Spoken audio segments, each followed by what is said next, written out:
Pertama sekali saya nak ucapkan berbanyak-banyak terima kasih kepada Yang Amat Berhormat Perdana Menteri di atas pengumuman pakej rancangan ekonomi yang dibuat oleh beliau. Saya sifatkan sebagai sebuah pakej rancangan ekonomi yang cukup komprehensif, berani, dan yang paling penting adalah merupakan sebuah pakej yang mempunyai iltizam yang cukup bersungguh untuk membantu seluruh rakyat jelata daripada semua lapisan dan segenap bangsa. Pakej yang kita sebut sebagai pakej No One Is Left Behind. Pakej semua dapat.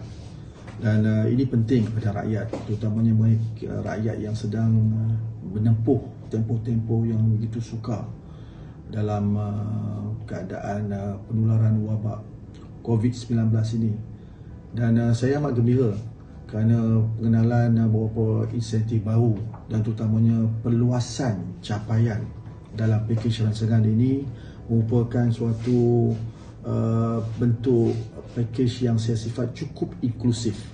Pengenalan kumpulan M40 yang dahulunya tidak pernah wujud dalam pakej-pakej yang terdahulu.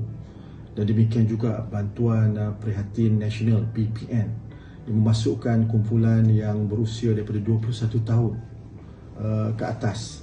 Dahulunya kalau di bawah bantuan sara hidup mereka ada kumpulan bujang, tapi bujang 40 ke atas. Tapi kali ini kumpulan belia, mereka yang berusia daripada 21 tahun ke atas diberi pengiktirafan, diberi pembelaan, diberi bantuan dengan diberi bantuan sebanyak RM800 kepada mereka yang mempunyai pendapatan RM2,000 ke bawah, manakala mereka yang mempunyai pendapatan antara RM2,000 hingga ke RM4,000 diberi bantuan sebanyak RM500.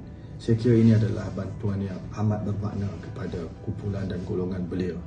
Dan saya secara peribadi bersama dengan seluruh Kementerian Belia dan Sukan amat berterima kasih kerana ini antara perkara yang saya sebagai Menteri bangkitkan berulang kali.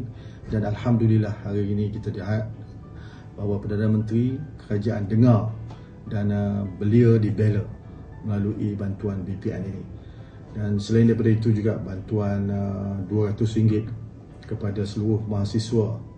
Ini juga merupakan bantuan yang diperkenalkan semula dan saya anggap ini adalah bantuan yang cukup bermakna kepada seluruh penuntut-penuntut mahasiswa yang berada di universiti. Penangguhan bayaran PTPTN dan juga pembayaran Perbadanan Tabung Pembangunan Kemahiran yang membabitkan saya kira lebih kurang 174,000 pelajar.